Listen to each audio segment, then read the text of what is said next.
Your spinal cord, the master conduit for your body's sensations and movements, contains roughly 100 million neurons. It's a staggering number, the very architecture of reflex and response. Yet, woven into the walls of your digestive tract, from esophagus to exit, lies a nervous system with over 5 times that number. This is the enteric nervous system, a sheath of more than 500 million neurons, a sprawling, independent network.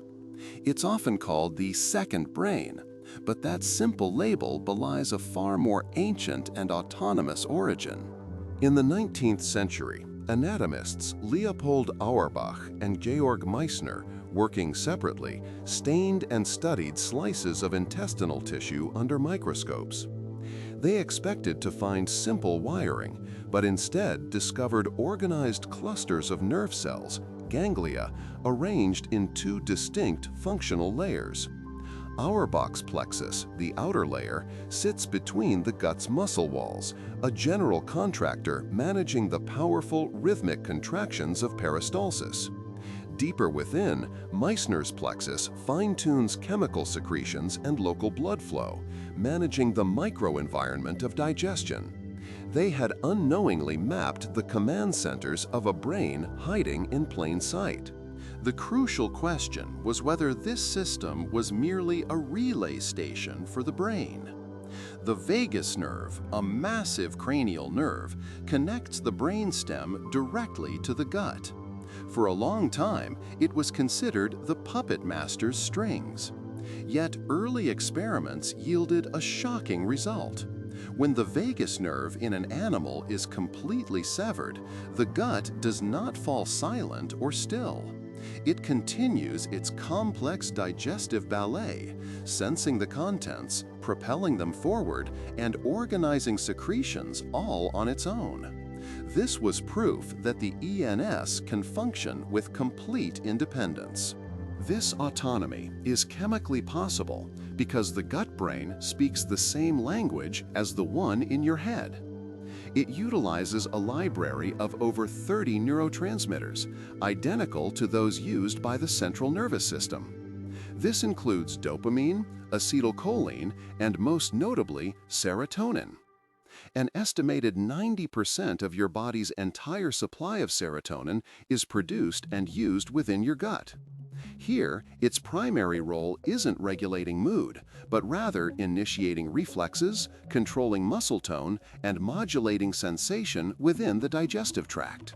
While the ENS can act alone, it is in constant communication with the brain.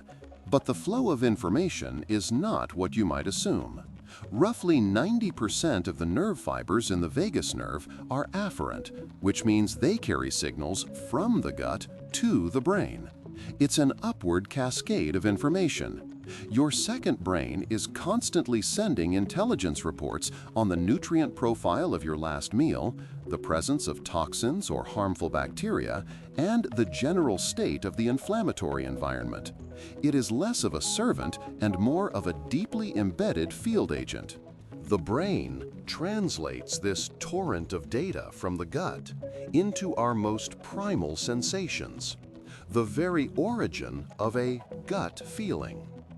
That intuitive sense of ease or deep-seated wrongness can be a direct cognitive reflection of the biochemical state of your intestines.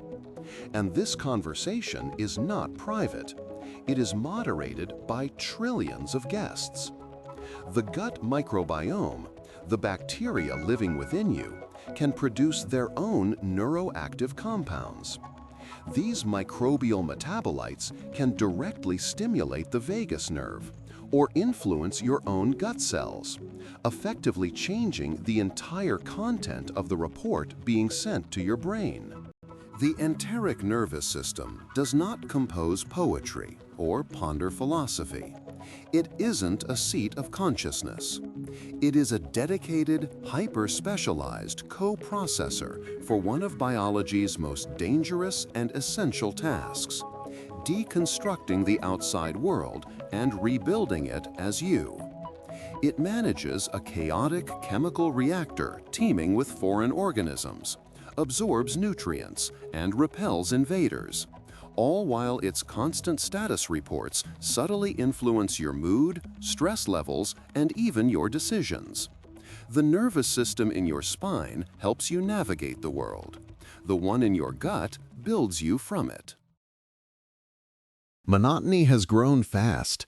Nearly 2,700 people have watched in the last few weeks, yet less than 0.03% are subscribed. It would mean a lot if you joined by hitting subscribe. And again, thanks for watching.